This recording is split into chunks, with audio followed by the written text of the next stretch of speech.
Bulletin करते हैं शुरुआत। मोदी सरकार के तीसरे कार्यकाल के 100 दिन पूरे होने के गृह मंत्री अमित शाह ने इसके बाद अपनी बात रखी है। इस दौरान अमित शाह से वन नेशन वन इलेक्शन पर सवाल पूछा गया। अमित शाह ने कहा कि इसी सरकार के कार्यकाल में वन नेशन वन इलेक्शन का बिल लाया गया है। साथ ही अमित शाह ने यह भी कहा कि बीजेपी के नेतृत्व वाली एनडीए सरकार अपने मौजूदा कार्यकाल में ही वन नेशन वन इलेक्शन को लागू करेगी। तो 100 दिन बेमिसाल अमित शाह ने 100 दिन पूरे होने पर ये बातें कही है। मोदी सरकार 3.0 का 100 दिन पूरा हो गया है, जिसको लेकर अमित शाह ने ये बड़ी बातें कही है। साथ ही तीसरे कार्यकाल को लेकर लेखा जोखा भी पेश किया है। अमित शाह ने वन नेशन वन इलेक्शन को लेकर भी सरकार का क्या पक्ष है, इसको भी सबके सामने रखा है। तो तीसरा कार्यकाल का 100 दिन कंप्लीट हो गया है, जिसको लेकर अमित शाह ने तमाम बातें कही। यानी तीसरी बार जो प्रधानमंत्री काल का कार्य है, उसके 100 दिन के कार्य को भी हम जनता के सामने रखेंगे। हम ये आपको बताना चाहते हैं कि 100 दिन के अंदर ही 3 करोड़ प्रधानमंत्री आवास योजना के तहत मकान बनाने की मंजूरी और उस मकान बनाने का कार्य वह प्रारंभ हो गया है। उसी तरीके से 17वीं प्रधानमंत्री किसान सम्मान निधि यह भी रिलीज कर दी गई है और लगभग 2 लाख करोड़ रुपए से ज़्यादा किसान के खातों में जा चुका है। और उसी तरीके से यूनिफाइड पेंशन स्कीम, इसकी भी मंजूरी भारत सरकार ने दे दी है। एमएसपी में इजाफा किया है। उसी तरीके से 15 वंदे भारत ट्रेन, यह भी इनको भी चला दिया गया है। और उसी तरीके से हमारे 8 national high speed road corridor, इसको मंजूरी दे दी गई है।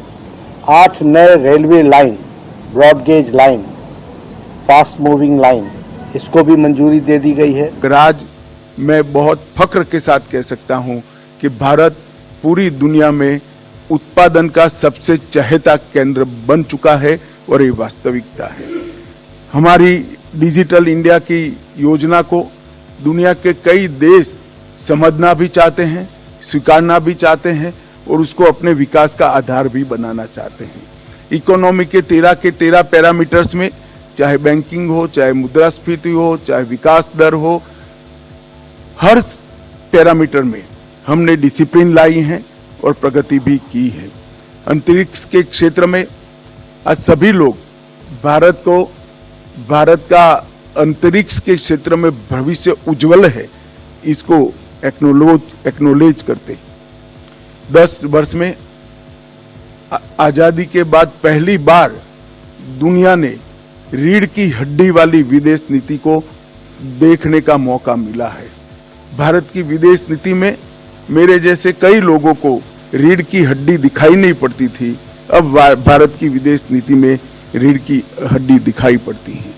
10 साल में देश के 60 करोड़ गरीबों को एक ही 10 साल में घर, शौचालय, गैस, पीने का पानी, बिजली, 5 किलो मुफ्त अनाज और 5 लाख तक की स्वास्थ्य की सुविधाएं देने का काम नरेंद्र मोदी जी ने किया है। हम लोग यह भी सोच रहे हैं कि अंडमान निकोबार में, लक्षद्वीप जैसे जगह में, जहां अभी तक कोई फिशिंग के लिए कोई इंफ्रास्ट्रक्चर डेवलप नहीं हुआ है, उसको हम लोग कैसे डेवलप कर सके।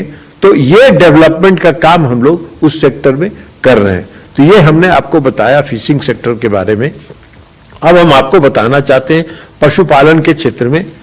देखिए, पशुपालन जो है, पशुधन का जो पूरे एग्रीकल्चर सेक्टर में जो पशुधन का है, उसका बहुत बड़ा योगदान है। पूरे हम आज मिल्क प्रोडक्शन में आज हम फिशरीज में हम सेकंड हैं वर्ल्ड में, और मिल्क प्रोडक्शन में हम वर्ल्ड में नंबर 1 पर हैं, पहले स्थान पर हम। और हमारी जो हिस्सेदारी है 25% हिस्सेदारी है पूरे एग्रीकल्चर सेक्टर में हमारी। खबरों बढ़ते आगे। मुख्यमंत्री योगी आदित्यनाथ ने लखनऊ के इंदिरा गांधी प्रतिष्ठान में विश्वकर्मा जयंती के अवसर पर आयोजित कार्यक्रम को संबोधित किया। मुख्यमंत्री योगी आदित्यनाथ ने कहा कि 2017 से पहले यूपी में विकास की रफ्तार बंद हो गई थी, लोग पलायन कर रहे थे, असुरक्षा का माहौल था, बिजली नहीं थी, प्रदूषण नियंत्रण की तलवार भी थी, बाजार नहीं था, एनओसी मिलने में सालों लग जाते थे, दंगे होते थे। 2017 के बाद हमारी सरकार आई तो हमने परंपरागत उद्योगों को विकसित करने की योजना बनाई। हर जिले के विशिष्ट उत्पाद की चर्चा होती है। अगर मेरठ की रेवड़ी थी तो हापुड़ का पापड़, लखनऊ की चाट, वाराणसी की दही जलेबी की चर्चा होती थी। जिन कारीगरों का आज यहाँ पे सम्मान हुआ है, उन्हें टूल किट उपलब्ध हुआ है, जिन्हें ऋण उपलब्ध हो रहा है, इन सब को भी हृदय से बधाई देते हुए इस पावन दिवस पर आपके प्रति अपनी मंगलमय शुभकामनाएं व्यक्त करता हूं। ये मेरे लिए खासतौर पर बहुत महत्वपूर्ण है कि प्रधानमंत्री मोदी जी के मार्गदर्शन में हम लोगों ने जिन योजनाओं को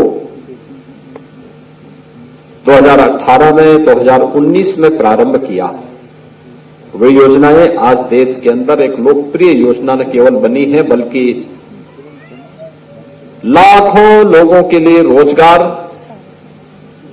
और उत्तर प्रदेश और देश की अर्थव्यवस्था को आगे बढ़ाने में एक बड़ी भूमिका का निर्वहन कर रहे हैं। मुझे याद है 2017 के पहले उत्तर प्रदेश की हमारी परंपरागत उत्पाद पूरी तरह लगभग बंद सी हो गई थी। कोई पुरसाहल नहीं था, कोई पूछता नहीं था, ये बंदे के कगार पर था, लोग पलायन कर रहे थे।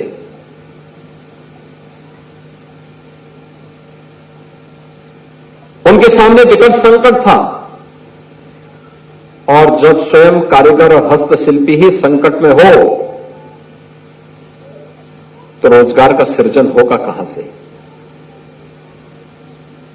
हर दूसरे तीसरे दिन दंगे होते थे, बिजली नहीं मिलती थी, पॉल्यूशन कंट्रोल बोर्ड की अलग से तलवार लटकती थी,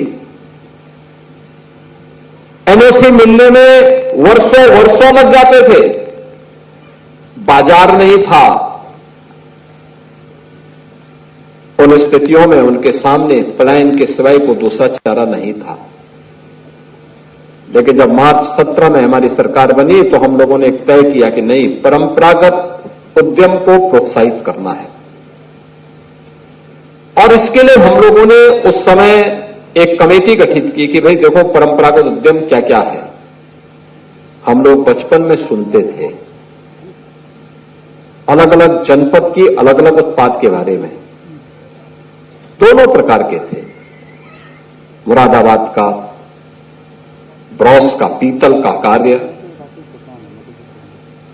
अलीगढ़ की हार्डवेयर के ताले, अलीगढ़ के तालों के बारे में चर्चा होती थी, सहारनपुर के फर्नीचर की चर्चा होती थी, भदोई के कारपेट की चर्चा होती थी, लखनऊ की जरी दरदोजी की चर्चा होती थी। वही खबर जौनपुर से है, जहां फिलिस्तीन जिंदाबाद का नारा लगाने का वीडियो वायरल हो रहा है।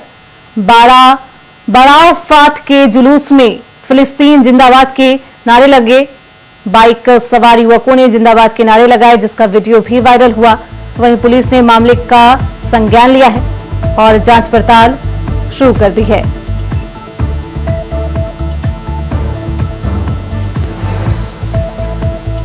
तो बाराफात के जुलूस में इस तरीके से। खबर मुरादाबाद से है, जहां भीषण हादसे में एक युवक की मौत हो गई है। एक युवक अपनी बहन के जन्मदिन पर सरप्राइज देने के लिए केक लाने गया था। वापस लौटते समय वो सिविल लाइंस थाना क्षेत्र के फव्वारा चौक पर एक बेलगाम थार चालक ने उसे कुचल दिया। मौके पर मौजूद लोगों ने उसे अस्पताल पहुंचाया है, जहां इलाज के दौरान युवक की मौत हो गई। सूचना मिलने पर पहुंची पुलिस ने आरोपी थार चालक के खिलाफ केस भी दर्ज कर लिया है, उसे अरेस्ट कर लिया गया है।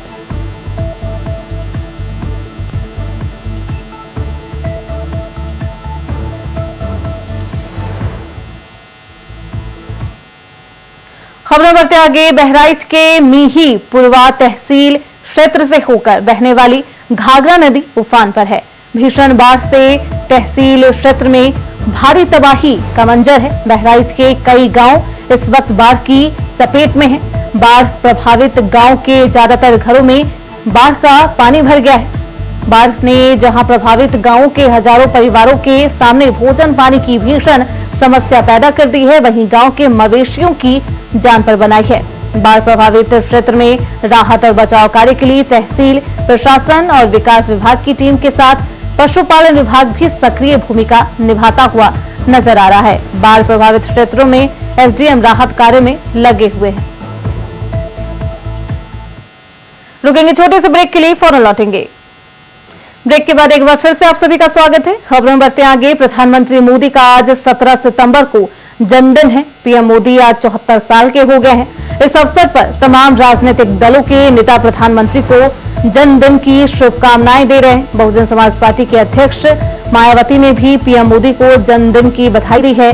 पीएम मोदी का आज 74वां जन्मदिन है। ऐसे में मायावती के द्वारा भी पोस्ट किया गया है। एक्स पर पोस्ट कर मायावती ने प्रधानमंत्री को जन्मदिन की शुभकामनाएं और बधाई दी है। तो 74वां जन्मदिन प्रधानमंत्री मोदी का मनाया जा रहा है। खबरों बढ़ते आगे। योगी सरकार में कैबिनेट मंत्री संजय निषाद ने एक बार फिर नेता प्रतिपक्ष राहुल गांधी पर निशाना साधा है। उन्होंने कहा कि राहुल गांधी देश और राष्ट्र विरोधी ताकतों से संबंध रखते हैं। साथ ही उन्होंने कहा कि आज नहीं तो कल आतंकवादियों से मिलने की कोशिश राहुल गांधी जरूर करेंगे। राहुल गांधी समाजवादी पार्टी और कांग्रेस ने सबसे अधिक संविधान को लूटा है। अखिलेश यादव से मठ और मंदिर के सम्मान की कोई उम्मीद नहीं की जा सकती। कांग्रेस सिर्फ आतंकवाद को बढ़ावा देने का काम कर रही है। अब इन्होंने रीढ़ की हड्डी है, यही सीढ़ी है, ये हमको ऊंचे तक पहुंचा रहे हैं। इनकी आवाज में हूँ और इनको बताने आया हूँ कि आपके इनके आरक्षण को सपा बसपा कांग्रेस ने छीन कर इन्हें सत्ता से या समृद्धि से कोसों दूर रखा, मान सम्मान छोड़ना चाहिए। इनको किताब में लिखा, मैं राजनीति के आपका हक छीनने वाले कौन हूँ। यहाँ तुरैया बहुत अधिक है। तुरैया बाप का बना हुआ, वो अनुसूचित जात की सूची में तुरैया है।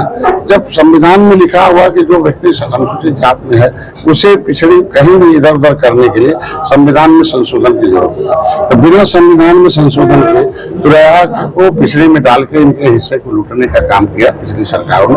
मैं चाहता हूँ इनका तुरैया का फिर से प्रमाण पत्र बने और इनके बेटे भी अनुसूचित जात की सूची का पूरा लाभ उठाए, क्योंकि इनको अंग्रेजों मुगलों ने उजाड़ा था। इसकी उजड़ी हुई जातियां हैं, ये ट्राइबल हैं, इनको पहले भेदभाव हुआ था।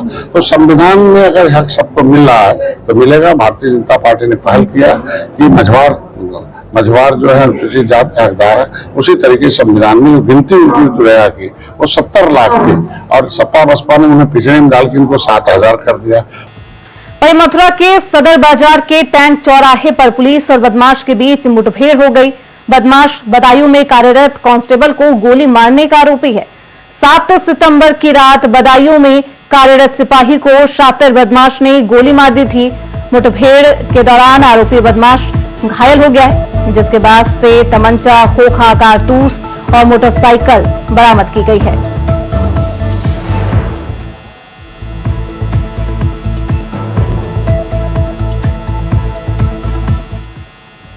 सदर बाजार पुलिस और एसओजी के ज्वाइंट ऑपरेशन में हमारा वांटेड है अनिल सनापुर, उसकी सूचना प्राप्त हुई थी कि गोकुल बैराज से होते हुए जा रहा है। इस सूचना पर जो टीम है उसने घेराबंदी की थी। घेराबंदी के दौरान उसने पुलिस को फायर किया, जिसके जवाबी कार्रवाई में अनिल है उसको गोली लगी है, घायल है, ट्रीटमेंट के लिए हॉस्पिटलाइज कर दिया गया है। मौके पर उसके द्वारा जो प्रयोग की गई मोटरसाइकिल बरामद हुई है और उसने तमंचा सरकार के पुलिस पर वो तमंचा बरामद हुआ है, होगा कारतूस बरामद हुआ है। जो इनिशियल इसमें जानकारी की गई है उसका के विरुद्ध लगभग 17 मुकदमे पंजीकृत है। ये जो अनिल है ये अभी 6-7 दिन पहले एक बदायूं में तैनात जो सिपाही थे उनकी तो सदर बाजार टैंक चौराहे पर गोली मार दी, जिसकी डेथ हो गई है। उसमें इसमें ये वांटेड था। बाकी इससे डिटेल पूछताछ इसमें। इसी के साथ इस बुलेटिन में बस इतना ही। देखते रहिए इंडिया वॉइस।